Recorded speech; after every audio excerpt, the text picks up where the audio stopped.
Ladies and gentlemen, welcome to the Potter Than Hell podcast. This is your last stop on the crazy train of hard rock and heavy metal. So sit back, buckle in, and hang on. Here we go.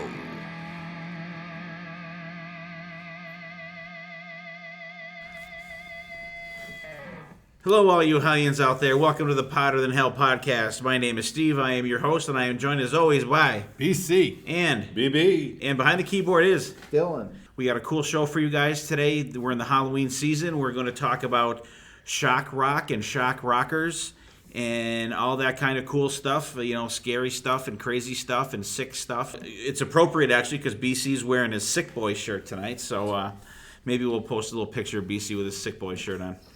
Actually, any shirt that BC has on is a Sick Boy shirt because there's a Sick Boy wearing it. True, that is true. And before we get rocking into our news here, I just want to give our condolences out to one of our former guest hosts, Rob Kelleher. His mom passed away this past week, and she was a fantastic woman. She was always making our costumes and stuff when we were doing our lip sync Kiss concerts and Van Halen concerts for the neighborhood kids, and she was always really supportive of us guys with our music and Kiss and everything like that. And we just want to say, Rob, we're sorry, and Helen, we love you, and you're going to be missed. What do we got news this week? How about Metallica? They're doing a benefit concert for the fire relief for the people out in California. Not May 9th. What am I talking about? November 9th. Like a week after this show comes out. What do you guys think? Very nice. pretty cool. Nice that actually somebody's giving back to the community, especially all the people lost their valuables and belongings out there in the fires and everything. Yeah. And even though those fire guys, the three of us here run into the burning buildings, and we think it's like the cat's ass. And I don't think I would want to be one of those wild fire jumper guys. I think they got 10 times bigger balls than we do. And balls of steel, those I was guys. in my Yeah, 20s, absolutely. but Not anymore. Not anymore. I didn't want to put a Christmas tree out that's on fire. And if anybody are out there listening to this, the tickets are $49 to $199, which for Metallica, that's not bad. We saw them in Philadelphia, and tickets were way higher than that. So if you're out there, give a little bit, go check them out. Metallica will be playing. How can you go wrong? Metallica playing for a good cause. And that will be very cool out there for those guys to do. They just had in the news last week, Halloween is doing that, I believe it's called Reunion of the Pumpkins tour, where they're having all of the singers and all the past band guys come out and do stuff like that. And the original singer, Michael Kiske, I guess, was sick. I don't know if he had throat problems or what the hell. But they did use some triggered backing tracks on some of the more difficult parts and songs. What do you guys think about that? About having a little help from electronics and stuff? Yeah. What do you guys think? Yeah, you have to think the bands that we mainly listen to, late 70s, 80s, 90s. We're talking 40 years ago. Little help, I don't think is bad for those guys. These younger kids, let them scream and belt their vocals out. But the older guys we listen to, little help. I don't mind it. Little help wouldn't be bad. I mean, they're not doing like a full Milli Vanilli or anything, but Right. Yeah, that would suck. What do you think, Dylan? Yeah, I don't see a problem with it. I feel like they've paid their dues up until this point. They deserve a little bit of a break. As long as they're still, like BB said, they're still doing the full, trying their hardest and just need a little boost, a little pick-me-up. I honestly don't see the problem with it. Yeah, I don't have a massive problem with it. For just a little help here and there, like BC said, obviously not get into a Milli Vanilli situation, or recently Bon Jovi situation that actually took place at a concert recently. I think there's a difference there. Even sorry Bon Jovi fans out there, I'm a Bon Jovi fan myself. It's on YouTube somewhere, unless he paid whatever to get it taken down. But it's there, and he's singing along to the whole backing track. It's not a little help here and there. He's got the full thing going because he's not anywhere near the mic. You can still hear him singing. And it's not like when you're at a stadium show and you're as far as you can get from the stage, and it takes the sound that long to get to you. It was one of them things where someone was filming like right up close, and so a little help I don't mind. The whole thing, I think A little bit too much. maybe our friend Mr. Stanley could use a little help in that area, perhaps. A little bit.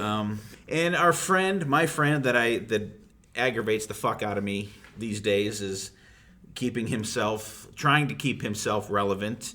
And don't get me wrong, I'm a huge Motley Crue fan, but Nikki Sixx just needs to shut the fuck up. I don't know. He's just trying to stir the pot, and now he's saying, and not that I don't totally disagree with him, but he's always got to have something to say about every fucking thing. And he's coming out now, the Motley Crue album that they did with John Corabi. Oh, we should have called it something else and all this stuff. But it was, 1996 that came out? 91? 91. Oh, 91? Oh, no, 92. I think it was 92. I'm sorry. Where the hell am I going 96? Early 90s. But, just let it go. Too late now, What Nicky. the hell, Yeah, repackage it and try and sell it again. He's just trying to get his name out there because he wants everybody to buy his stupid book now.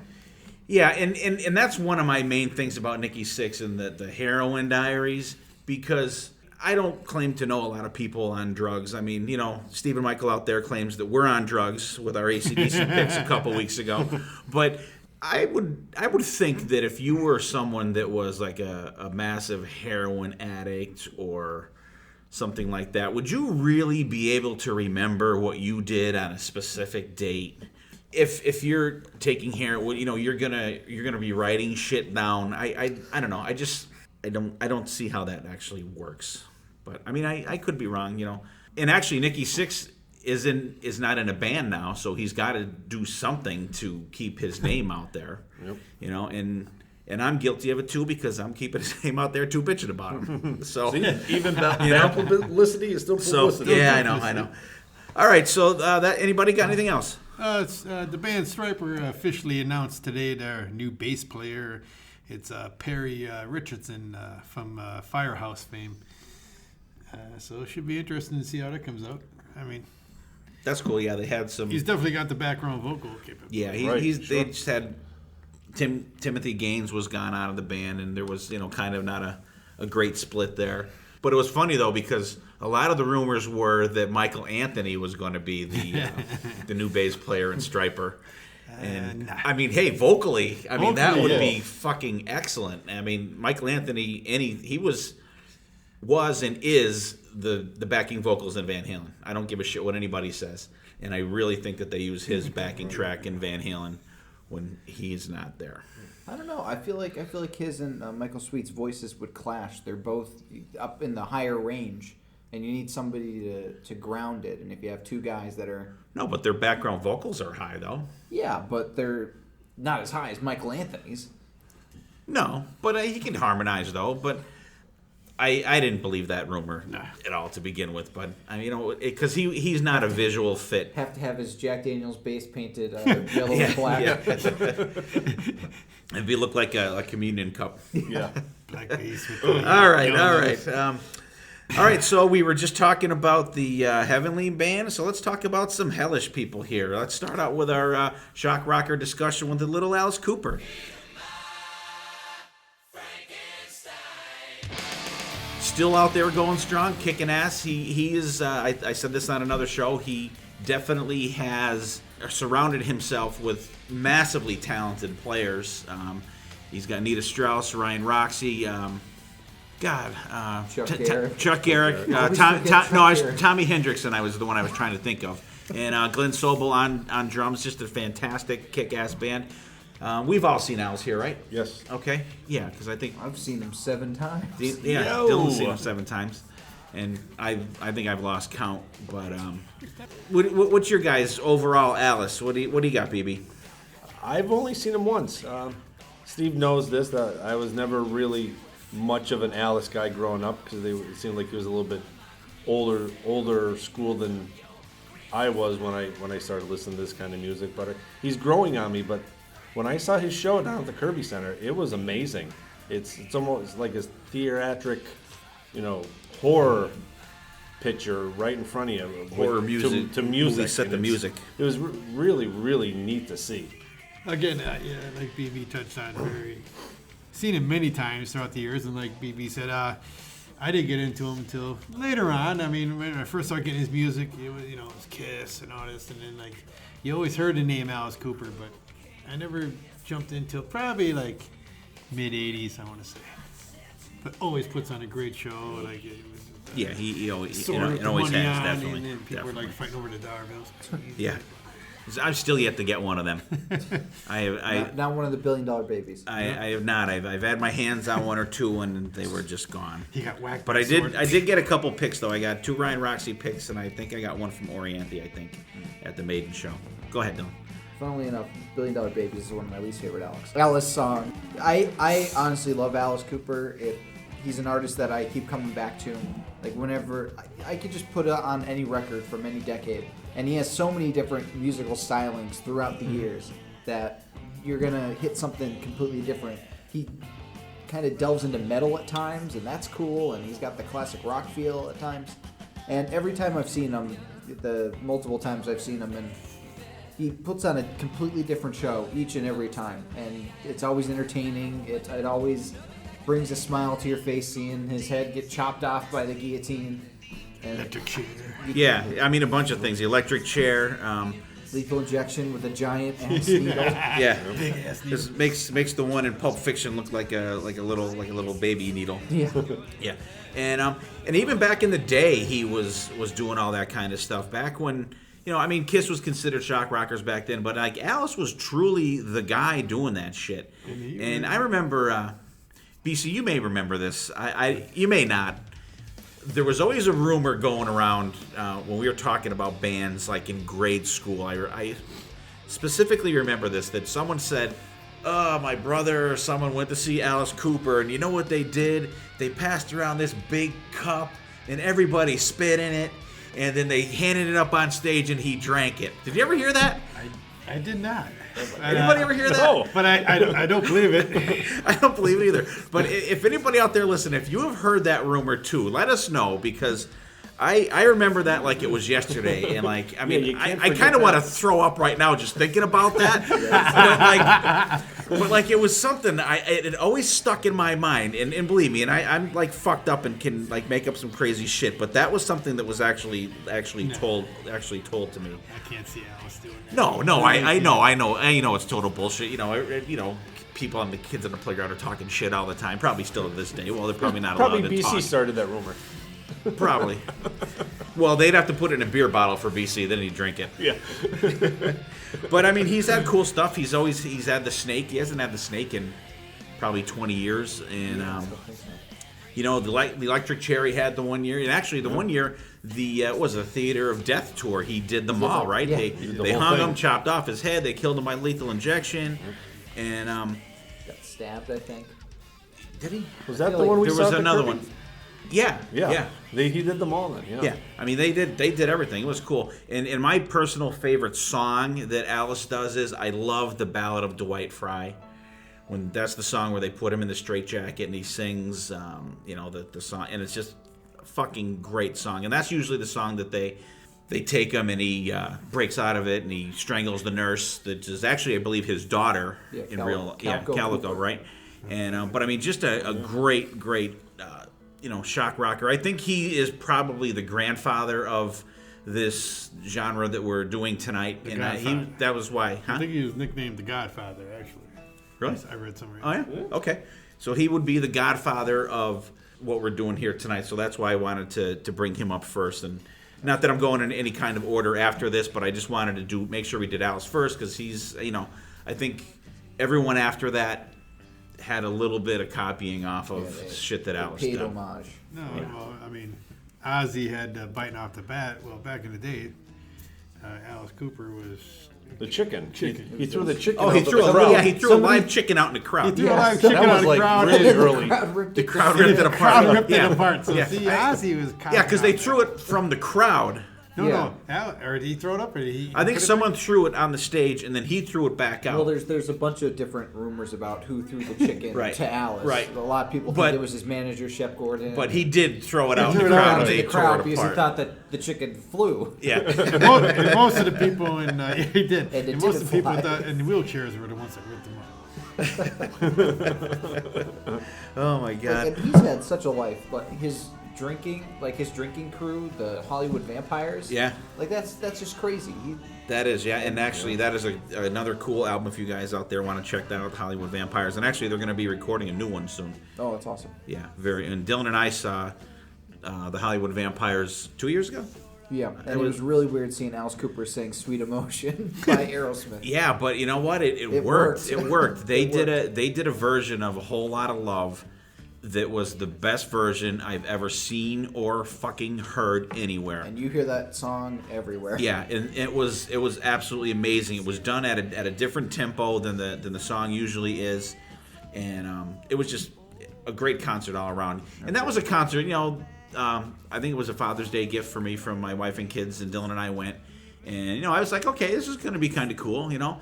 But it totally fucking blew me away. Just blew me away, this concert. Friggin' excellent. Absolutely. Yeah. All right, let's go around the table here. Favorite Alice Cooper album, BC? Album? I don't have a favorite album, just many songs. I mean, If you had to pick one. if I had to pick I do have a gun to your head. Pick a fucking album. Jesus. Top of my head, Constrictor. Constrictor? All right. Coolness. It's a good one. BB? I picked Bob Ezrin's $1 Billion Babies. Like I said before, you know, it took me a while to get into Alice, but you know, you have the $1 Billion Baby song on the album, but I think my favorite Alice song is super underrated, "Raped and Freezing." I love that song. It's I don't know why. The first time I heard it, it just really stuck with me. I'm like, wow, that's a really cool song. And then you look at the other songs on the album.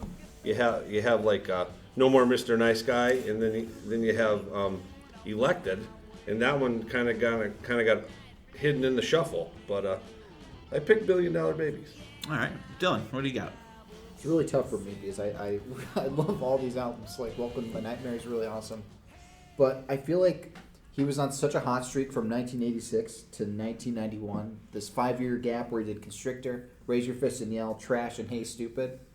All of like those 4 albums are amazing, especially "Raise Your Fist and Yell" and "Trash." I absolutely love those 2 albums, but I love late 80s Alice. Like that's my favorite era of Alice Cooper. Okay. So I'll say those 4 albums. I guess. All right. I'm in agreement with Dylan on that, because that's, even without, if you take out "Elected" and $1 Billion Babies and those songs, the bulk of his set list is made up from a lot of those songs. Yeah.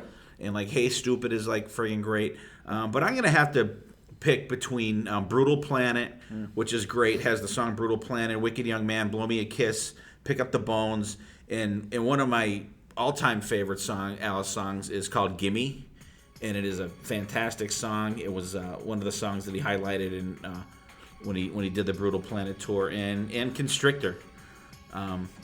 "Teenage Frankenstein," "Give It Up," "Thrill My Gorilla." The only song I don't like is, and he plays it live now, "He's Back, the Man Behind the Man." I hate that song. Being to one of the best Friday the 13th movies.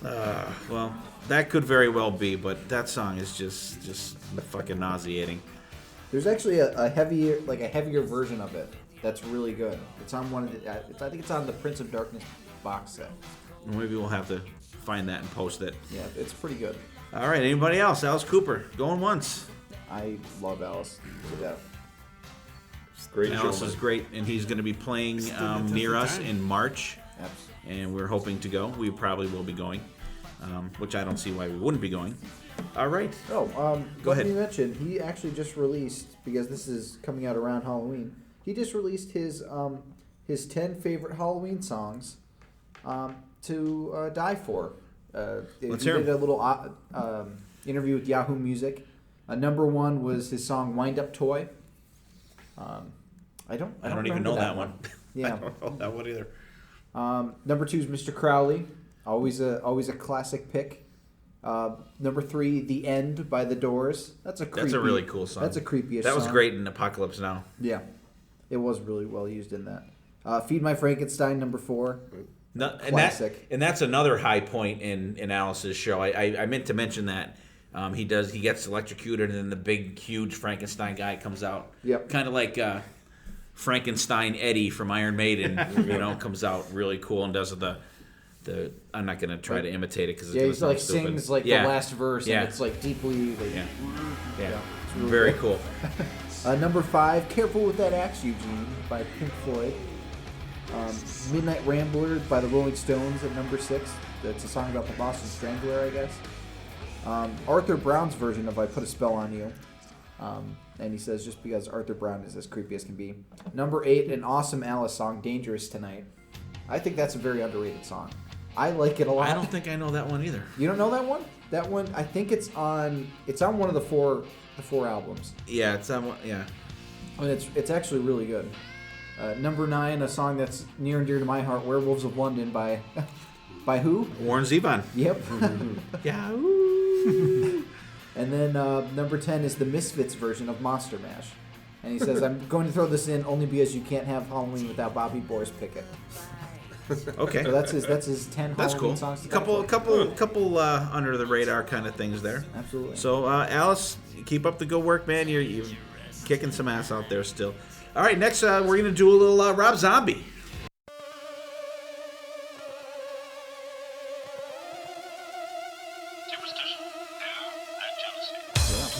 Little Rob Zombie, you gotta love him. Started out in White Zombie. Very prolific artist, director, but we're here for the music here at the Hotter Than Hell podcast, and actually Dylan BC and I saw him. He was playing with Alice Cooper. Actually with Alice Cooper and Queensryche. Yeah. No, it wasn't Queensryche. It was the Murder Dolls. Oh, the Murder Dolls. Okay, I'm Yeah. sorry. That That would've was been cool to have heaven. That was Queensryche. heaven and hell. I was thinking. That was a great night that night. Friggin' excellent. Except the fact that Alice played "Schools Out" to open and close the set. Yeah, I think it was yeah. what, the Gruesome Twosome 2? I think that might have been what it was called. And actually, we saw that show on Halloween night. I think.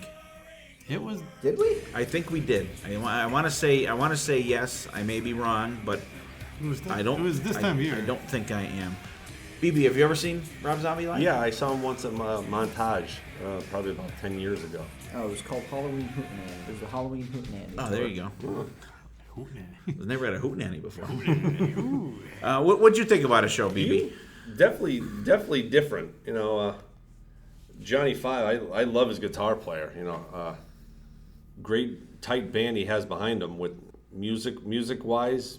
It's definitely different. It's like heavy techno-ish.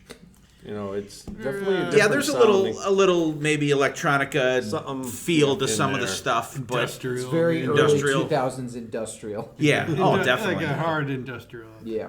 I like the way I always describe it is like B horror movie music. Because he always has those samples from the different like old school. Well, he horror did the movies. remixes of the songs, music to strip to. Yeah, he did. But right. that had absolutely nothing to do with what I was talking about. No, sorry. I just said throw it out there while I was thinking about it.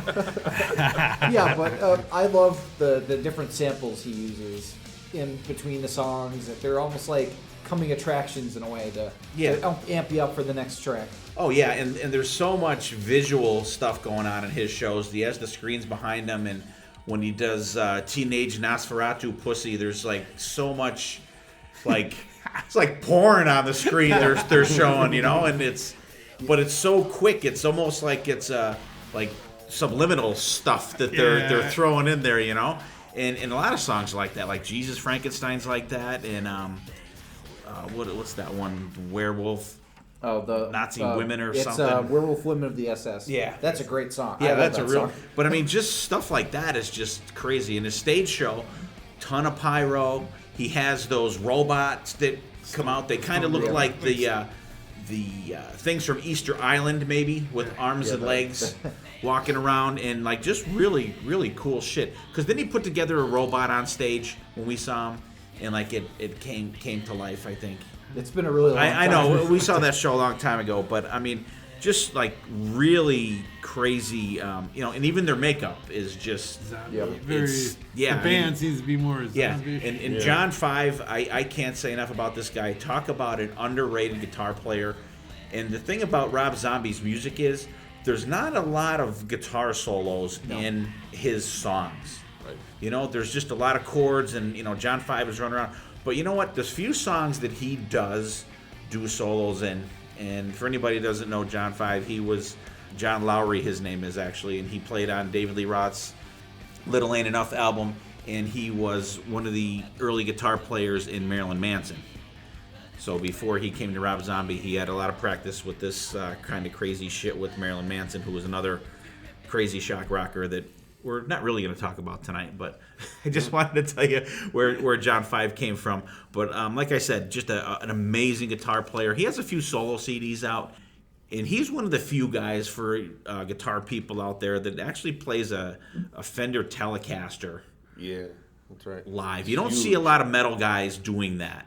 Yeah, it's more of a country guitar. Yeah, and like Or the only one I Springsteen could really guitar. think of that plays that would be maybe Tracy Guns plays Telecasters quite a bit live. But if you guys really want to see a crazy high energy show, a lot of pyro, tons of visual stuff, that is definitely a show to go to. We're going to be as the week goes along after this episode comes out, there's going to be a ton of stuff, videos posted from all these guys.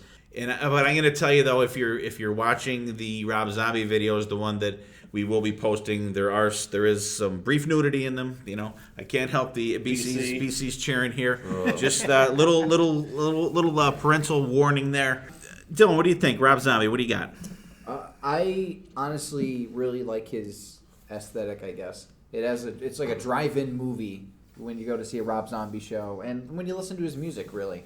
It feels like there's just a projector flickering in the back, and these lyrics and music is just being popped up onto the screen for you to enjoy, and it's got the exploitation feel. It's like a grindhouse movie, Right, and almost like you're watching it in a CD theater. Yeah, absolutely.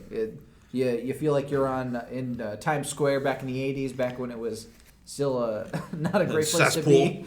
You're on 42nd Street in like that little porno theater watching these Rob Zombie movies. Rob Zombie little clips. Yeah, you definitely can feel his influences in those old school movies. So I really like that about Rob Zombie.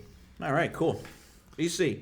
What turned me on to him, White Zombie, I got into them kind of a little bit. And then when he went solo, of course, because he has we talked about the clips and everything he throws in there. He has a more twisted view Oh, absolutely. on things than, say, Alice Cooper. Yeah, he's not your average guy. He's definitely a little bit more twisted, but I was really drawn to the music that he had. And the show was just like icing on the cake. But he definitely has a more twisted view, and I kind of like that. Because you're twisted. That's right. The one twisted sister. Yeah. What I like Rob Zombie's is his album Educated Horses. It was almost like an experimental thing. He let kind of Johnny Fives write some songs. There's even a couple acoustic songs on there. Foxy, it almost sounds has like a 70s feel sound to it. Scorpion Sleeps, it's like a funky Alice Cooper song, which is really, really cool. And there's even an acoustic song that sounds like it should be in a horror movie. It's called Death of It All. It almost reminds you of like the old 70s Texas Chainsaw Massacre. Like it seems like it's a kind of a song that you see the guy just dragging the girl down the hallway and just like blood everywhere. It's just a cool album. The way they just experimented and kind of went a whole different direction, because there's only about one song on this album that's really that industrial techno. Okay. It's definitely out of Zombie's wheelhouse. It's really, really good. All right. BC, do you have a favorite Rob Zombie album? One of my favorites is probably the first one, Hillbilly Deluxe. Then like the one after that was kind of little. He got a little crazy at times mixing things, I thought, but when he did put a regular album out for Rob Zombie, I like Right. it. Yeah, there is some eclectic stuff out there, Some definitely. super mixing, naked girl mix or whatever. There was always some kind of mix. Yeah. I don't know if it was trying to get the electronica people in or industrial people a little that more was into more it. electronic, I thought. Yeah. When he did the mix murder. Yeah. Yeah. Dylan, what do you got for an album? Before I get to the album, I want to read this quote that I Okay. think is really cool. music enthusiast said about his musical style. If you're a fan of Rob Zombie's, or even if you aren't, you could definitely recognize his style of music. That is to say, if Alice Cooper wrote songs for strip clubs. So I thought that was a nice little There you go. connecting for the for the two artists. But if I had to pick a Rob Zombie album, I would probably go with his second album, which BC doesn't like. Not that I don't like it. It's just that I don't know. To me, Too much of a departure for BC. I get nervous when I see the word mix on anything, Okay. Yeah. Yeah. The Sinister Except for Urge. mixed drinks. except for mixed. Yeah. drinks. Yeah. The Sinister Urge. It has Demon Speeding on it, which is a great song. That's a great song. Never Gonna Stop. A song featuring Ozzy Osbourne, Ironhead. That's pretty kicking. Scum of the Earth. That's a pretty big one. And House of a Thousand Corpses. So they're all good songs. And I mean, runner-up being the two Hellbilly Deluxes. Hellbilly Deluxe 2, of course, has Werewolf Living to the SS, which I think is a great song. It is. And then, funnily enough, I find it really interesting, but The Man Who Laughs has a drum solo in it in the end of, to end Hellbilly Deluxe 2. And in, like, the deluxe version of that album, they don't have the drum solo in it because they realized, why do we have a drum solo in the middle of an album? Why not? They weren't, eulogizing Eric Carr, so they can't really get away with that. But, Well, they were going like Peter Criss with Mainline. He Yeah. wanted a drum solo, and he was going to quit the band. like, you could do, like, I'll tolerate a drum solo live. Not really, but I Good time to take a understand. piss. But during Just a during refill. a song on an album? Well, Rush did it on Headlong Flight. Yeah, but it's Neil Peart. Neil Peart. He's allowed. He's allowed. Yeah. All right. I'm gonna say for my favorite zombie album, I'm gonna cop out. I'm gonna take the low road here, and I'm gonna say the live album, Spook Show International Live.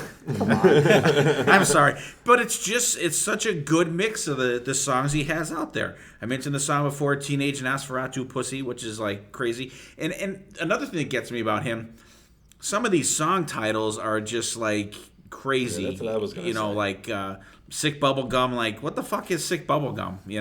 I do like his cover of Jesus Blitzkrieg Bop on Frankenstein. there. They do a great version of We're an American Band. Dracula is friggin' great. Demonoid Phenomena was really cool. And then the last song on the album, and I'm going to give it a shot here. It's Ging Gang Gong Dee Doo Gong Dee Laga Raga.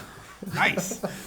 And that closes it out. It sounds good to me. I honestly love. But it's a great representation of all the music that he does. Like his album title sometimes, like Venomous Rat, Venom- Regeneration Vendor, and The Electric Warlock, Acid Witch, Satanic Orgies. Like, come on. Like I said, he's twisted. He's got that twisted Yeah, part of him. but he's that well known in the music industry now that he can pretty much do whatever the fuck he wants to do. He can't just he can't be normal because that's not what he's known for. So he's gonna throw something out there more outlandish, something more sexual, something more crazy. He's just gonna do that. Anything else on Rob Zombie, people? In his movies, right? He's a producer. He produced, Some of the craziest movies you'll ever fucking see. redid Halloween. He redid It's not- Halloween. They're not great movies. No. The remake of Halloween I thought was great. Hey, Michael Myers has a Kiss Destroyer shirt on though when he's a kid. Yeah, That's right. I thought that was. I mean, maybe it's because more sex. Because the best thing you want to do with a killer is get to see him being Feel bad for him. a crying little kid before he starts murdering people. I thought that was good too. I like that. I thought it was all right. Devil's Rejects, That's which is that's just a- the craziest that's a fucking crazy movie you'll movie. ever see.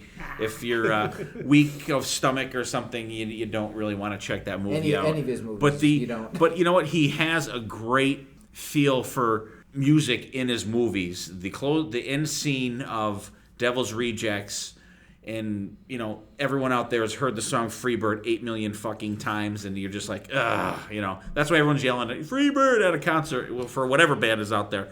But he does such a great mix of that song, of the final scene in that movie. If you don't want to watch the movie, just fast forward through the whole movie. Go to the end when they're in the car and they're headed towards the roadblock. It's amazing.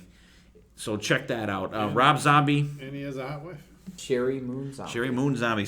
And she's really good. And she's, I think, in all the movies, I think, too. Yeah, and I think that's part of the problem. He relies a little too much on her. Yeah. and She was the main character in the because she was Michael Myers' mother in the Right. two Halloween movies, and she was in 31, and she was in Devil's Rejects, and she was in. And she's in a couple of the videos. Yeah. That Satan, the Salem one. Yeah, Lords of Salem. Lords of Salem. My T-shirt. And here we are with Potter Than Hell Goes to the Movies. Ta-da! All right, so we're going to go from Rob Zombie to... We're going to let BC take the reins on this one. Because I wanted to get these guys into an episode for BC. So, BC, we're going to let you take the whole topic of Lizzie Borden. Lizzie. Wait, I thought we were doing Captain Tennille. No, that's They're next week. No. Lizzie Borden, man, come on, people. You should be president, but let's not go crazy here. But to me, I'm going back to when I was like 15, 16, when you first started hearing about Lizzie Borden. I mean, it was Menace to Society was the first actual CD I got of them. And then right after that, they came out with the Murderous Metal Roadshow, which to me was great because it came out CD, and then VHS back then. Yo. those big box things that were back then, and you couldn't wait to get it, and like you knock people over getting home to put it in your VCR. And just remember that coming on, and like and the blood running down the screen. You're 15, 16. You're like, this is cool. You know, like, whoa. And I could say he had a lot of Alice influence. I would say Definitely. With he did cut somebody's head off. He chopped them up in like Chopped them in a toy box. Toy box. In a toy box. there was a toy box, and during that show they beat up Santa Claus. Oh, yeah, that's right. I forgot they beat the fuck out of Santa. They beat Santa Claus with baseball bats, and he's always running around with his trademark axe. His little hatchet. I mean, to me, that was my first. Really, I want to say since Kiss, that was in Motley Something Crue. out of That out of the something norm. out of, like, Yeah, and I have to. some kind of a show. I have to say, I actually had the Lizzie Borden EP when it came out, and then it was maybe 6 months or so later, Love You to Pieces came out. Love You to Pieces. Yeah. So I mean, this is one of the bands that I was on the ground floor for, and always loved Lizzie Borden. I mean, and even their newer stuff is like kick ass. But like that stuff is just classic metal. It's classic just metal, like Red Rum. yeah, and he still sounds great right now. Still sounds great. Now his new thing is they're almost like if he turns this way, it's one mask, and he turns this way, it's another mask. Have you seen some? I have, yeah. We will post those pictures of because he's been posting some. We can't figure out if it's album teasers or what. But he's been posting pictures that are like what could be an album cover. Looks just like an album cover. Right. There was the one with the skull with the American flag and the on it, skull, right. and there's a lot of cool things. But like it's not all the time. It's once in a while one will get thrown out there. He posts pictures and some fan art, but every now and then there's a picture that looks like an album cover, and then in one of the corners it has the Lizzie Borden with the like American flag throughout the letters. Right. So I don't know if he's trying to like tease you with stuff because he signed a He just deal. signed- yep. He signed a deal to put, I believe, at least four albums out. So We are patiently They're waiting. still waiting to play on the East Coast. East Coast, man, come Get on. out here and give us a little East Coast love because it seems like he plays out in Vegas, out in California. Vegas, and overseas. But overseas. Everybody plays overseas. So. He skips right over the East Coast and just keeps going over the pond and doesn't stop. We talked to a friend of ours, and it must be good almost 10, 12 years ago he was in New York City. Wow. That's way too long. I don't remember seeing that. But I don't either. Oh my gosh. That he was always seemed like the guy that you heard about a show around, we'll say around here within 3 4 hour drive for us after it happened. yeah, you never heard anything before it. You'll see pictures online or something. Oh, Lizzie Borden played a kick-ass shed at BB King's or something last night, and you're like, what the fuck? So Lizzie, we know you're definitely out there listening to this podcast. Give us a call. We'll do a great interview with you. You can get your story out there and and everything. We'll go the whole gamut of Lizzie Borden. BC favorite album, Lizzie. What do you got? I don't want to sound. BC is going to say all of I'm them. gonna say, I mean, if I had Don't it, be that guy. Don't be that guy. I was joking there, but What's your favorite Iron Maiden song? All of them. oh, But if I had to pick If you're that person out one, there, I hate you. if I was gonna be stuck on an island, I'm gonna go with Murderous Metal Roadshow. I love that. I'll allow it since I took a live one for the last one. You can throw that on and It's great. It is. When he does Psychopath on there, you have that middle part where the guitar's kind of like whining in the background, and I want to play. It's fucking great. probably the only song I really don't like of Lizzie Borden would be when they do that Live and Let Live and Let Die. I I know. I don't know if it. I never liked that from the beginning. No. And Guns N' Roses doesn't help the song No, either. they kill it too. So. No. BB. My album is the only Lizzie Borden album that I have. It was on cassette. It was from 1987. Visual Lies. It's probably because of the Me Against the World. You know, my buddies, we saw it on MTV and Headbangers Ball on the video. So we went out and grabbed the cassette with Joe Holmes on guitar. Joe Holmes played on that from Ozzy and David Lee Roth days. But a couple other songs on there. Shock. Lord of the Flies is awesome. Voyeur is another. I'm Watching You is another good song. What's your favorite Iron Maiden song? See? Lord of the Flies. There you go. But yeah, that'd be Lizzie Borden's definitely a bucket list band that Oh, God. I think all of us here would absolutely love to see. Frank could be taking us and he's staying in a hotel with us too.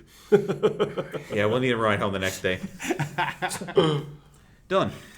I'm by no means an expert on Lizzie Borden, but what I've heard of them is very impressive, and BB stole literally everything I was going to say about Visual Lies. All right! That's my pick, too. I think that album's awesome. It's Me Against the World is one of the greater lead-off tracks. I really like the sound of the band, from what I've heard, and Visual Lies was definitely the album that stuck out to me when I went through their catalog. Steve's pick is I'm going to go out of the realm of the classic stuff, which I love. I'm going to go with Appointment with Death, which is one of the newer albums. Here. Dylan, see what year that came out, will you? I just have it in front of me on my phone. But a fantastic album. Starts out with Abnormal, the song Appointment with Death. And the next two songs, Live Forever and Bloody Tears. The song Bloody Tears, there's a riff in that song that is just amazing, and it's sprinkled throughout the album, and that alone makes it fucking awesome. Tomorrow Never Comes, Under Your Skin, which is a really cool video. Something's Crawling, We Are the Only Ones. Just a great album. I mean, there's no bad Lizzie Borden stuff out there, but if you're old school Lizzie Borden, awesome. But if you're like only old school, check out the newer stuff. 2007 it came out. 2007, thank you. Deal with the Devil was the album before that, which is another great album. I think he definitely continued along the road of putting out quality stuff. I equate Lizzie Borden kind of with Saxon. Awesome stuff, early stuff that you can listen to anytime, but the newer stuff also is a little heavier, a little harder, very well produced, but just like really kick-ass good shit though. So, guys, Lizzie Borden, definitely check them out. Another historical note, Lizzie Borden, that was accused of killing her parents with an axe. Gave her father 40 whacks when the job was nicely done, gave her mother 41, or vice versa, whatever. She was acquitted of that crime. She was arrested for it and tried, but she was never convicted of that crime. Just so Fun facts with Steve. Fun facts. There you go. See that? We're doing movies. We're doing history. There's all kinds of crazy shit on this show. It's awesome. All right. We cannot do a show like this without talking about this guy. We've talked with him. Not with him. We've talked of him many times. Imagine if we did talk about I know. it. That'd be fucking great. Yes. Maybe we'll try. We'll see if he's busy. But before we get into this mystery person we're going to talk about, we are going to go into our hidden gems. And our first one to go up with their gem tonight is going to be Dylan. Okay, so my hidden gem actually connects two of the artists that we covered tonight. So it's a song by Alice Cooper off of his second most recent album, Welcome to My Nightmare, with a number 2 instead of T.O. The number 2. And it's Disco Bloodbath Boogie Fever. And the connection between is John 5 plays the blistering guitar solo at the end of the song. That is by far one of the best guitar solos I've heard in recent times, because it starts off with this like really cheesy, kitschy disco kind of beat does. to it, and it's But really then it over the kicks top, in. and then it kicks in, and it kills me because every time we've recently seen Alice live, they play it over the loudspeakers right before he goes on, And and they they don't- cut it right before the best part. Yep. And then the band starts, and I'm like, oh, damn it. And that is a great album. That welcome to number 2, My Nightmare. Yeah. Good pick. And actually on I forget which song on there. Country guitar player Vince Gill plays a solo on it. Alice is, I guess he's It's a Runaway Train. Runaway Train. And Vince Gill plays a great fucking guitar solo on that. Real good country guitar player. And Alice called him up the one day, hey, I need a solo on this song. Will you play it? And he came in. And I guess he knocked it out 1 or 2 tries. And It's a very collaborative that was album. it. Yeah, album is Kesha's great. on it. Yeah. How about that? All right, BC, what do you got? I'm going to go totally off the grid. Free balling. Free balling, as I said earlier in the show. Rock and roll all night. I was doing all this crap and then coming around and I was listening to something totally different than what we're talking about today, and it just, something hits you in your first time here, like, holy shit, this is pretty cool. I had to go in 2014, Enough's Enough did a cover of When Doves Cry by Prince. And Wow. check it out. I mean, it rocks. I mean, it's Actually, I heard that song about 3 days ago. It came up on one because I did a mix on my iPod before. A Prince mix he was missing. I was not. It was a mix that I did on my iPod for the Kiss Cruise last year, and Enough's Enough was one of the bands on there. I didn't even Covered know they in had- covered in gold, I think it's Covered called. in Gold. It's Covered in called. Gold, I right. didn't even know they even came out to it. And there's a bunch of eclectic Different. covers on there, and When Doves Cry is one of the songs I put on there. It's cool. They cool. They do a cool version, and I'm not Prince. Hey, he was good. Fucking people have no idea what a great guitar player he Well, was. he's definitely another He underrated guitar just player. people just do not understand that, and they think Raspberry Beret and 1999, but he's got some shit out there that's Rips it up. crazy. And actually, there's one thing that I was watching, and here we are going into another tangent off the side of the road though. He figure. did this live acoustic thing for MTV, I think, and it was just him playing the guitar on the stage, and it was fucking amazing. I'm gonna look for that, and I'll put that up on our Facebook page. Check that out. Just the talent that this guy had was just fucking phenomenal. Okay, that's my Prince story. Okay, sorry. All right, BB, go ahead. Since we're right around the corner to Halloween, I picked a band out of Hamburg, Germany. They're a German power metal band. They're called Halloween.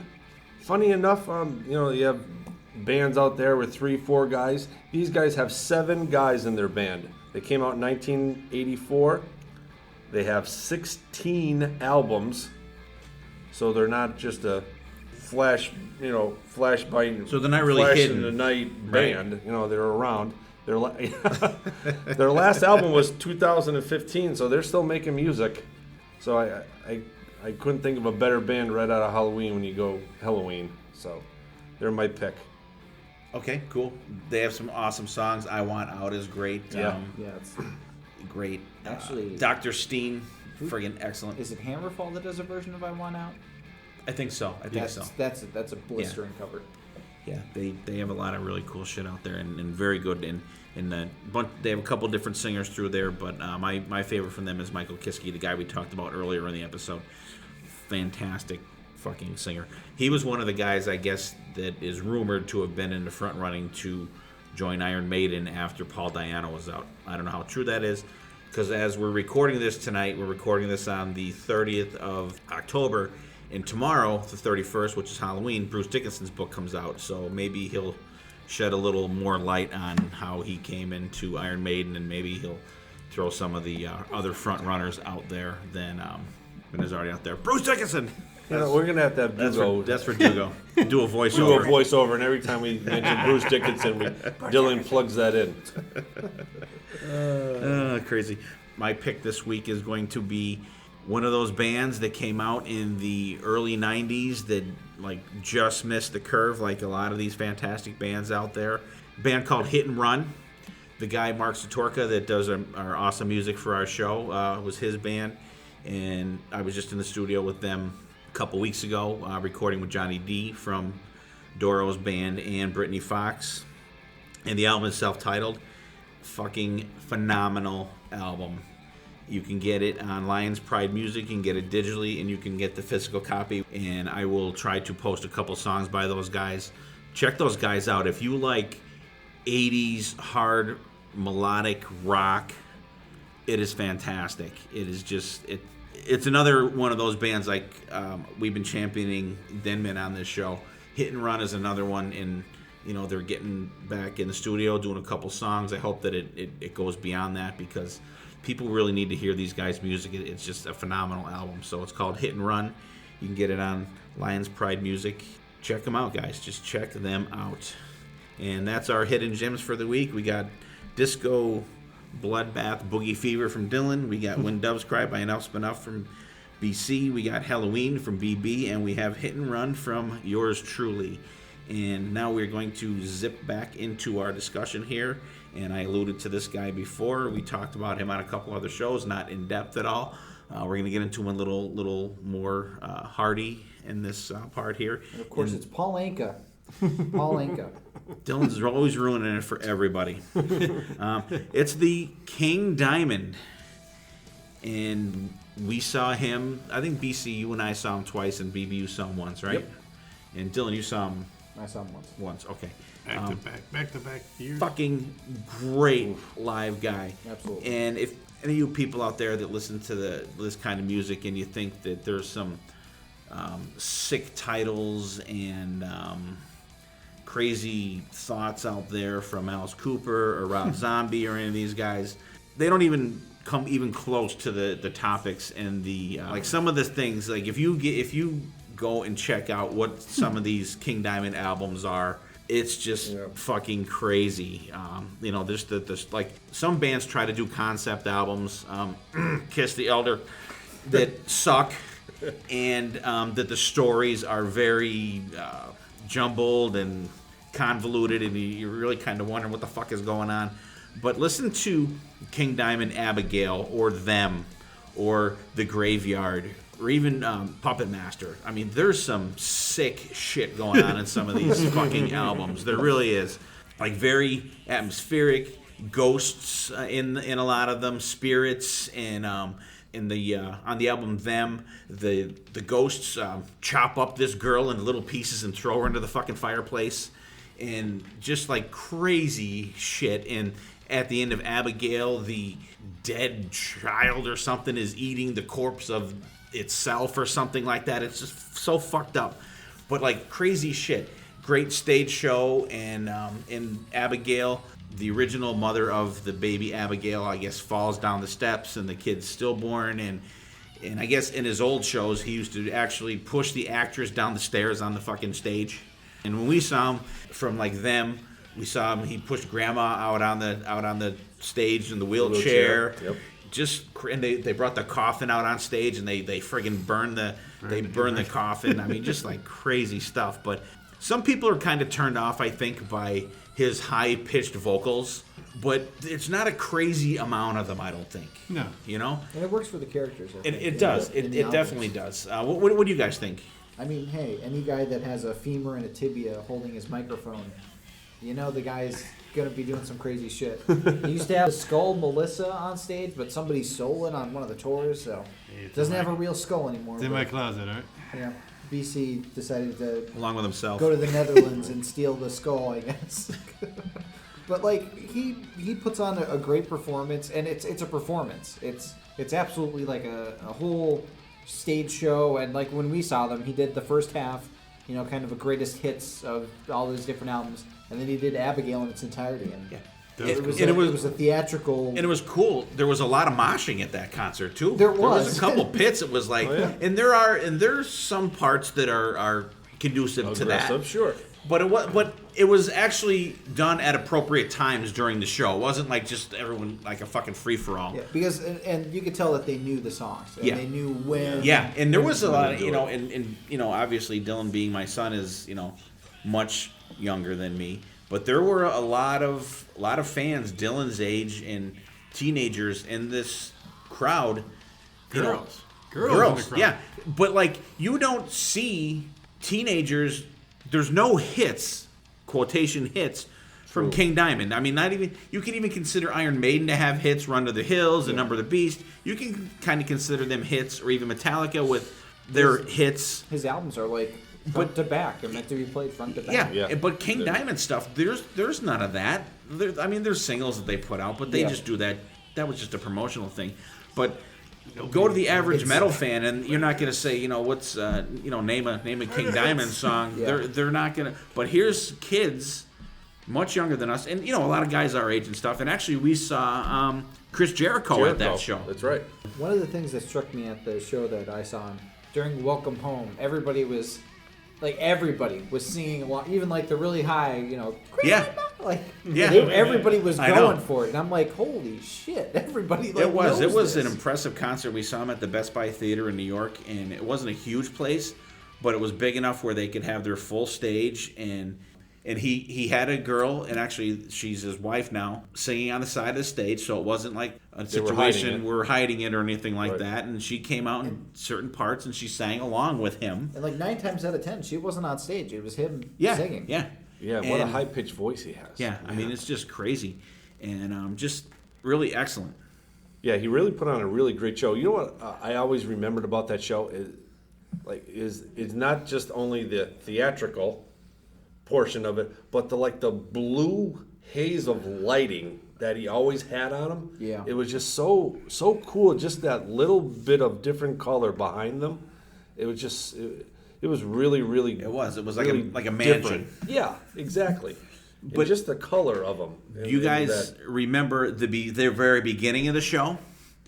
They had the wrought iron fence across the front of the stage, so it was like you were like outside of the gates waiting for the show to start, right. and I think they did maybe 1 or 2 songs they didn't come with down that gate up, so that was like really cool. After the second song, they started coming down. So that was another aspect of that show that I hadn't thought about in a while, and just little cool things like that made it really enjoyable. Oh yeah, King Diamond. I mean, growing up, I never really got. Back in the day, like early 80s, you heard of King Diamond. There was always you saw the pictures of the white and black face and shit. But it wasn't until late 80s, and then we went to see him like back-to-back years, and just phenomenal. Just you walk in, and once the show starts, you feel like you're back in the day. This all going on, and just the music. To me, the music is great, and his vocals, like you said, he has such a high pitch, and how does he do it? But it's like Steve said, it's surprising, like the younger crowd he had. And like, where do they you can't play just one song of King Diamond because he's such a storyteller. You have to go, like Dylan said, you have to go front to back. But like, where do they hear of him? Like, it blows my mind. All these you don't younger even hear kids, him on Sirius. Like, nowhere at all. And he's. But you hear him here on the Potter Than Hell podcast. That's right. There was a nice crowd there. There was. It was great. And I thought a lot of women, young girls and older girls. Right. And usually with music like that, you don't see. No, because that is metal. It's not. Yes, that's not. There's no element of like pop or like melodic. There's no good rock to that. It's just metal. There is some a little. There's some melodic, but like not. They're not known as a melodic. And the thing that gets me is I sat on my porch. I want to say like during the summer, and I was in the mood to just listen to some King Diamond. So I put the Abigail album on, put my headphones on, cracked open a beer, and was going through the whole album.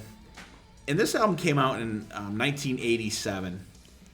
And for the amount of musicianship on this album is just incredible. The back and forth guitars, just great. King Diamond singing, of course. Andy LaRocca, Michael Denner on guitar, Timmy Hansen on bass, and the great Mickey D on drums. I mean, this guy is just a fucking legend behind the kit. But the album itself I thought it was so ahead of its time for what was out in 1987. What else was out in 1987, Dylan? Appetite for Destruction by Guns N' Roses. Okay. Keeper of the Seven Keys, Halloween. Among the Living, Anthrax. Once Bitten, Great White, Hysteria, Def Leppard, Permanent Vacation, Aerosmith, Crazy Nights, The Best Kiss. That's not The Best Kiss album. I can't even say that. I'm gonna hit you with this bottle. Raise Your Fist and Yell, Alice. Back for the Attack, Dokken. Whitesnake, The Eternal Idol, Black Sabbath. So, I mean, mean, girls. yep. Motley I mean, Crue. it was a good year, but I mean, like, if you listen to this album, just get into this album and listen to the solos and stuff that is on this album. There's not a whole lot out there that is as good put together musically. I think it's just phenomenal. It just blew me away just thinking about that this album was out in 1987. Just the metalness of it and the quality of playing on that and the production was just fucking phenomenal. Anything else on King Diamond, guys? No. Amazing. Just Really? I think Yeah, it's just you guys get out. If you haven't checked out King Diamond, please, I implore you, if you were turned off by the high vocals, just get the fuck over it, because there's so much good shit out there from King Diamond. There's only one album I don't really care for from him. It's called House of God, which I don't know. I think he kind of missed it on that one. Another cool album by him was called Voodoo. Dimebag Darrell played on the title track, and that is such a cool ass song too. And so get out there, check out King Diamond, you guys. We want to hear your top albums from these guys out there. Interact with us. Get on Facebook. Send us messages. Share the episodes. Share your favorite King Diamond video or Alice Cooper or Rob Zombie, Lizzie Borden so far. Let us know what you guys think. Show your love with posting a video that you guys personally like from these bands. We are going to go into the great We Are Sexual Perverts, better known as WASP, or the Potter Than Hell podcast crew. I'm sorry. What are you trying to say? WASP, Blackie Lawless, vehicle for Blackie Lawless's, all his stuff. Phenomenal Just, voice. Great voice. Their debut album is definitely one of the top debut albums out there of any kind of metal. I'm gonna go way back. Sugarman's. I walked into the record part, and this is before the first album. And they had Animal Fuck Like a Beast, and there was just this The big cod piece piece with the with saw the blade. bloody and the bloody saw And blade. I'm like, who the fuck are these guys? Because you're a kid, you know. You don't You're know. like, and the world was much different. You were really a kid back then compared to nowadays. Oh, yeah. You're picked up. And you're like, Yeah. like you went up to the cashier. You're like, hand it to him. Waiting for him to say like, you can't buy this. You can't kid, have you're this, too young." son. Yeah. Al Gore You said, know, like, Tipper Gore said you can't buy this, yeah, son. like $7. And you hand him the money. Like, yes. Like you're going Run out. home. You're going out, and you're looking around at people. Like you see if anybody sees you. Yeah, with that it. was like 1983. That was just, and I remember putting it on. Yeah, and they were another band, I think, that they ended up being a second-tier band, metal-wise, I think. But they were close. They were right there. By the time they had their third album out, Inside the Electric Circus, they were opening for Iron Maiden, because that was the year that they opened up for Iron Maiden when they recorded Live After Death at the Long Beach Arena. Wasp was the opening band then, and the album they had out was Inside the Electric Circus. But they were always known for their crazy stage shows. And yeah, they did, absolutely. Yep, and they put out Live in the Raw. Live in the Raw was the live album that came out from that. So I'm assuming that they just used the same recording shit that Maiden used to record Live After Death, which I think is the superior Iron Maiden live album, especially side 4. Like Wasp, they were known for throwing raw meat into the crowd. Like, The blood. was that blood from the the skull. was that the beef version of Alice Cooper throwing the chicken out into the crowd? And drinking blood from the skull, and they always had a lot of pyro. Chris Holmes was the first guy you've ever seen wearing like catcher's shin guards on spray painted silver, because we've seen Wasp a couple times. They lit their name up in fire behind them. Yep. You know. And they had the girls on the girl- racks, the girls the on the torture, racks. I mean, it was- for the I torture think never in stopped. Europe, they used to actually had a nun. I read they had a nun. They used to torture. Yeah, you can't do that. None of this, none of that. You can't do that to the States. Couldn't do that in the States. I think when they went to the States, they had a dummy that looked like Marilyn Manson. 'Cause I remember reading. Oh, really? Yes. I remember reading Circus Magazine. Wasp, they do a show, they throw meat at you, and you're reading this going, they throw meat at you. Holy fuck! What the fuck is What am I gonna do with this was- New York strip that I got at the Wasp Do I show? throw it back? Do I take a bite? when they first came out, it was just like, holy shit, these guys were like, They mean business. yeah, you're like, oh man, these guys are pushing the envelope. How much overhead do you think that is to like buy all that meat? throw and some throw it meat. in? I don't know. They probably had a guy going around with coupons around the grocery store. Hey, you got any Like, scraps? did We they got get on sale. molds or- You got any scraps? Roadkill. Oh, it's just like, I remember those were cool days. I mean, Just crazy. And we've seen Wasp a couple times. And one of the cool things when we saw Wasp, I think it was The night Helder- BC got roofied? no, Oh, not a that different night. night. No, this Oh, was a Oh, night. the- This was a night the at night where they Tinks. didn't play. No, not that night either. Ugh. Hell Dorado tour it was, and he had the microphone stand that was like motorcycle handlebars, and the microphone was on there, and it was on this like big spring, and he'd get going back and forth on it like one of the those playground. like on the playground, like you get on the little animals with a big spring, and he was like right down into the crowd with this thing, and like you're like. Man, if that thing ever fucking snapped off, they'd fucking shoot him across the venue. But like he would get on Hit that this and stupid post in the middle. he'd be rocking the fuck out of this thing, and you're like, holy shit, how the fuck is he even staying on this thing? But it was just so cool to see. And I always thought that they always had very good background vocals live too. I remember that show at Tinks, and I'm thinking, wow, if these background vocals aren't recorded, they're really, really good. But you don't see a lot of bands doing that in clubs. I don't think you would see it. Plus, this was back in like 1999, 2000, so there really wasn't a whole. I mean, I know Milli Vanilli was way before that. is that but when we were upstairs? yes, yeah, yeah. So I mean, they always just put on a good show. And some of the songs, like when they would do "Sleeping in the Fire," we saw them that night at Tinks. The solo was just like tear your head off. The solo in this song, and just great band. BC, favorite Wasp album. What do you got? For the self-titled first one. I mean, I remember picking that up and going home and just like all the songs on there, just like That is back to there's not a song. That's not a skippable there's song not a on there. skippable song on there. Even Right. it's "Sleeping in the Fire," which is I guess we consider it a slow song, but just like you listen to it and you're like. You think you're doing something bad because you're like, listen to this. I just remember that was just such a like, holy shit, check these guys out. Yeah, that was that's one of the perfect albums out there. I think. Dylan, I do like the self-titled album, but I have to go with Headless Children because Headless Children is a Anybody phenomenal. The that- drumming on Headless Children is great. Frankie Banali. Yep. Anybody that covers The Who has a special place in my heart. And that's a great version too. Yeah, the real me. And actually, So the video, I'm gonna have to post the video of that also. If you guys have ever seen that video, Van Halen / Van Hagar way copied Wasp. Watch the video. Well, hey, then Wasp copied The Who with the concept album, Crimson Idol. We're not getting into that. But I'm talking video wise. Watch the video for that. 1989, Headless Children. And then watch the video for Runaround, I think it is. Where it goes around and around and around. Wasp did that first.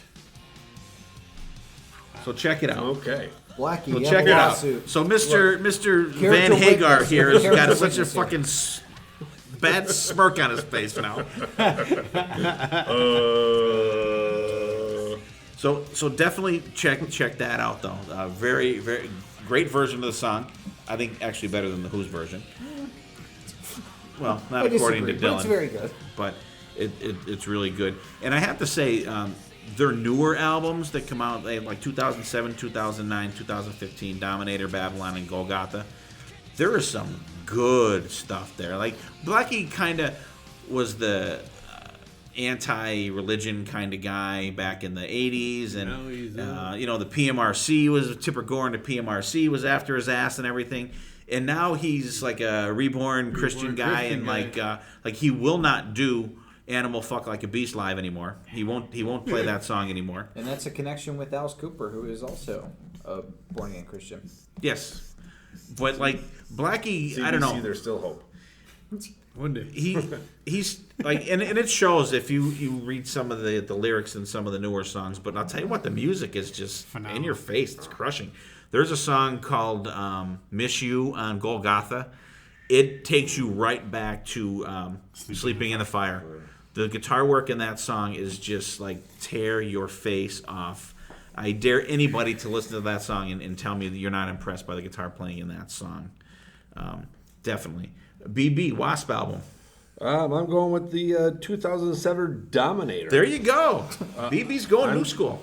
Yeah, this is, to me, the greatest guitar.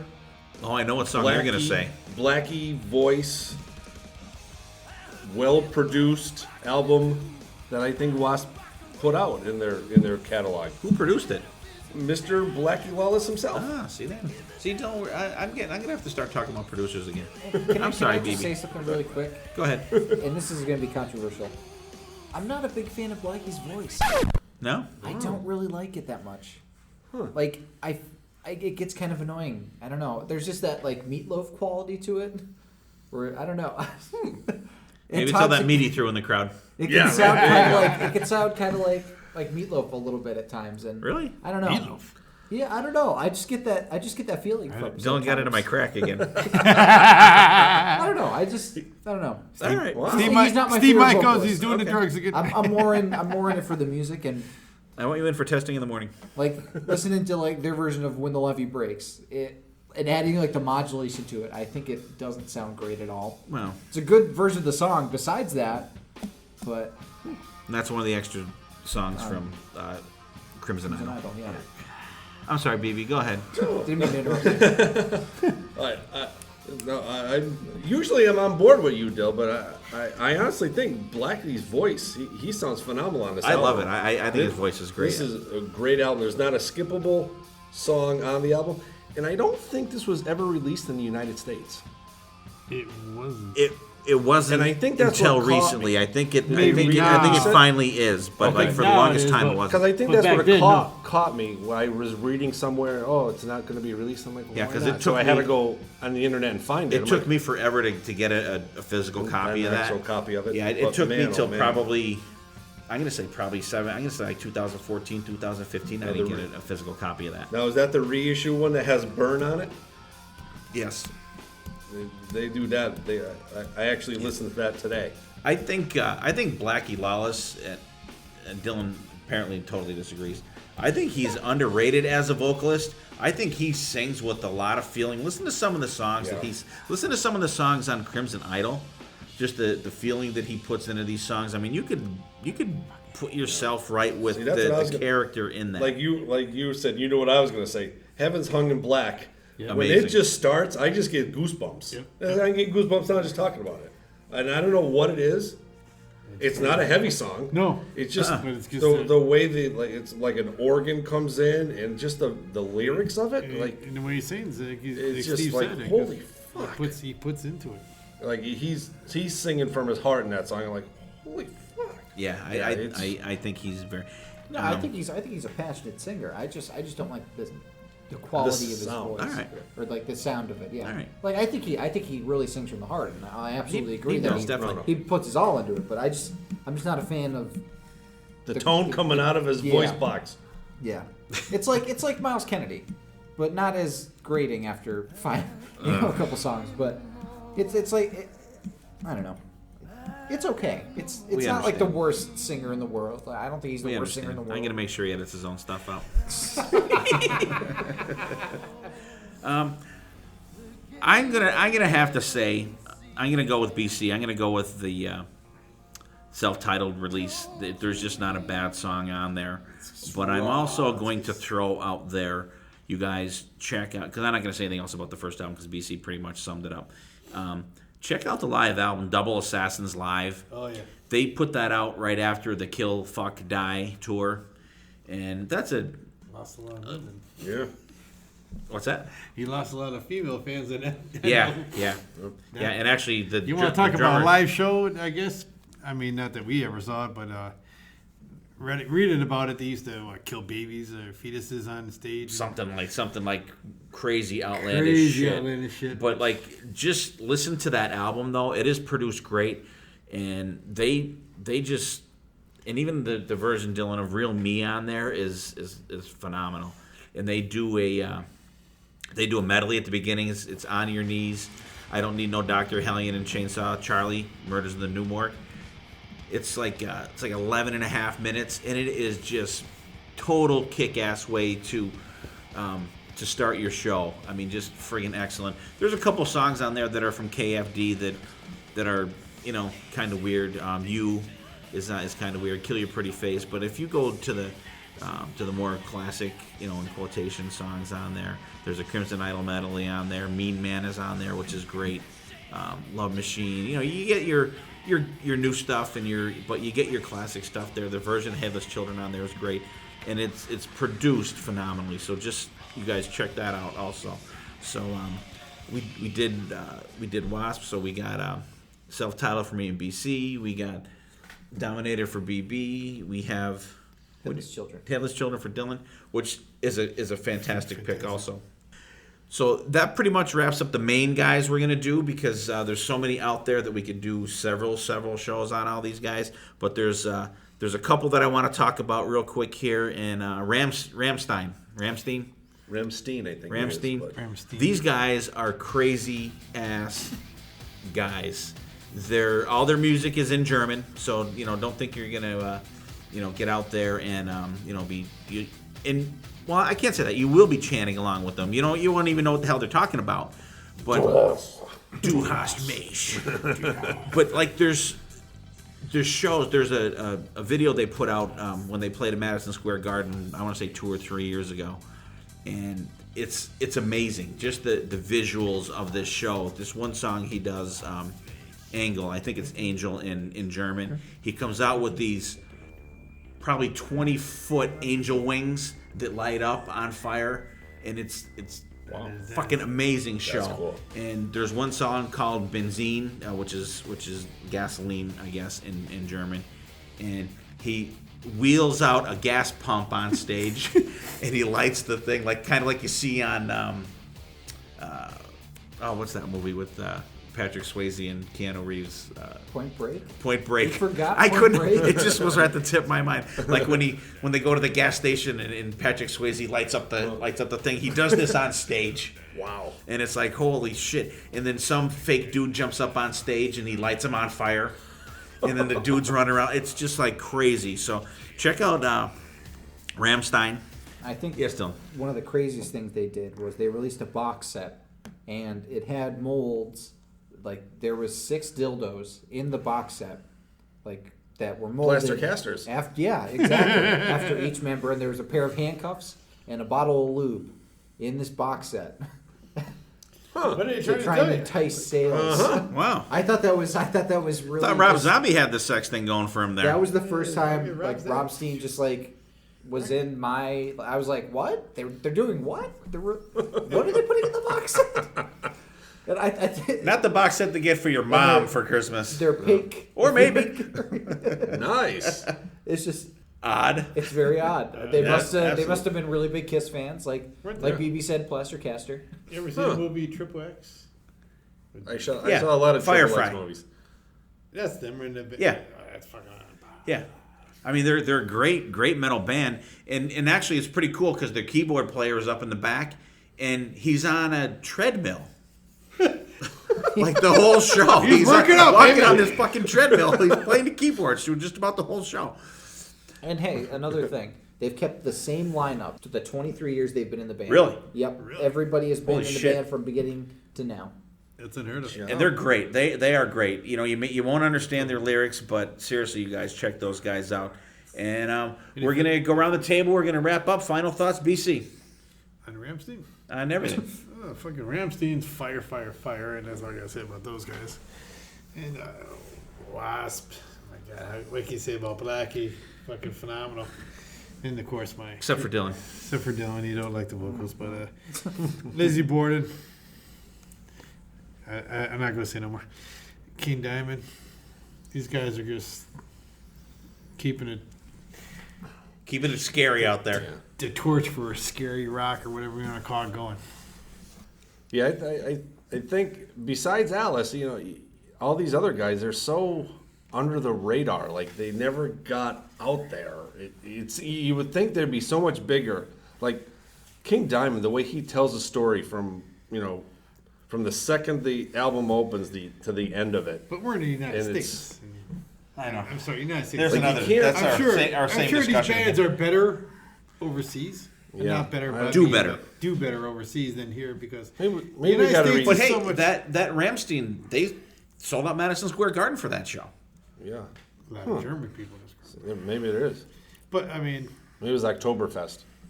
it seems like the Could United be. States just is so mainstream.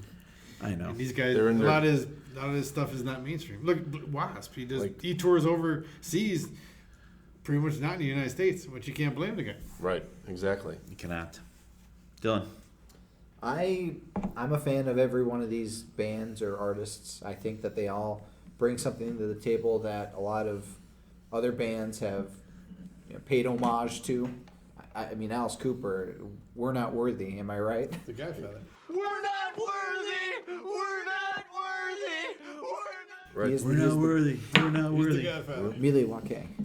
But every one of these groups, they have the visual element on stage going down pat, but they also have the music to back it up. And I think that's really important if you're going into music to provoke or to get a Get a response reaction. from your audience. I think you need to have like quality music and like an actual catalog to back up your shocking behavior. And I think every one of these artists have that. So I each one definitely deserves their time in the spotlight, whether it be for good reasons, their music, or for controversial reasons, their EP covers. Like I said, it's just disheartening that these guys never really took off. Besides Alice, some great music came out of these bands, and you can't. I don't understand like why. People don't get out there and listen to these guys and go see these guys because they were so popular. In the earlier '80s.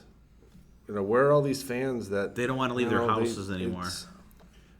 You can't. I don't. I just don't. I don't have the words to say what's going on. Like where are all these people that bought the album "Fuck Like a Beast"? Besides BC. Yeah.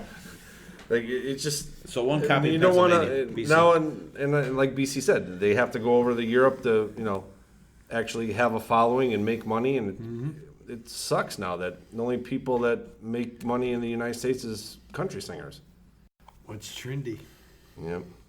I challenge everybody out there listening to this podcast to get out there and listen to some Alice. Listen to some other Alice rather than School's Out and Elected and $1 Billion Babies and I'm 18. Get out there and listen to some other stuff. Get out there and listen to Brutal Planet. Listen to Constrictor. Listen to Raise Your Fist and Yell. Brutal Planet. I already said that. Oh, did I? Okay. Well, listen to that one twice because it's so good. It's so good. And check out Rob Zombie. He's got some awesome shit out there. Lizzie Borden, that's BC's child. That's his child band. I was happy to do this episode because I got to actually sit down and listen to Lizzie Borden, and let me tell you, I came away a fan. So definitely check them Of out. all these people we talked about tonight, I have to say, without Alice Cooper, I don't think You don't have these other guys. you don't have these other guys. Yeah, absolutely. I mean, I don't mean that they would have never been, but I don't think you would have had the level. the level that they. Like wanted to Dylan be- said, like the theatrical show Yes, that they have the you might backup have their had music. that, yeah. Yeah. Good point, BC. I totally agree. And you guys get out there, check these guys out, and definitely check out King Diamond. If you guys like horror stories, you watch American Horror Story or the It movie that's out there, check out the King Diamond stuff. There's some sick shit out there, but it's fucking crazy. But like Who's gonna Dylan know said, at a you party have to. or what? Yeah, like Dylan said, you can't just listen to song 5. You have to listen it. no, from, because it it's an goes experience, it's yeah. story all it's the way a through. story, and the way he There's no portrays hit. that. There's no hits. No. No, King Diamond. No, You're not gonna hear Merciful King Fate Diamond has at a wedding. hits, but I think get married. there you go. Well, That's true. You could play. That's true. Welcome Home, or And check out Watch, check out Rammstein. You guys just get out there. I challenge you guys to get out there and listen to this stuff. Let us know what you guys think. Check out Lizzie Borden. Check out all these guys. And we just want to thank everybody out there that interacts with us on Facebook. Do some more of that. Get out there. Share the episodes to your friends that like this kind of stuff. There's a lot of cool shit out there. We have a lot of cool episodes. We have a ton of excellent shows coming up. I don't want to give anything away. We have some cool, rather large name guests coming up here that we've arranged so far, and there's a couple other ones in the works. And, like everyone else, you don't want to throw names out there and jinx it. But there's a lot of cool shit coming up here on the Potter Than Hell podcast. So tune in. Keep checking us out. You can find us anywhere. You can listen to a podcast, iTunes, CastBox, everywhere. You know where we're found. You guys, go check us out. And we will see you next time. And there will be a next time.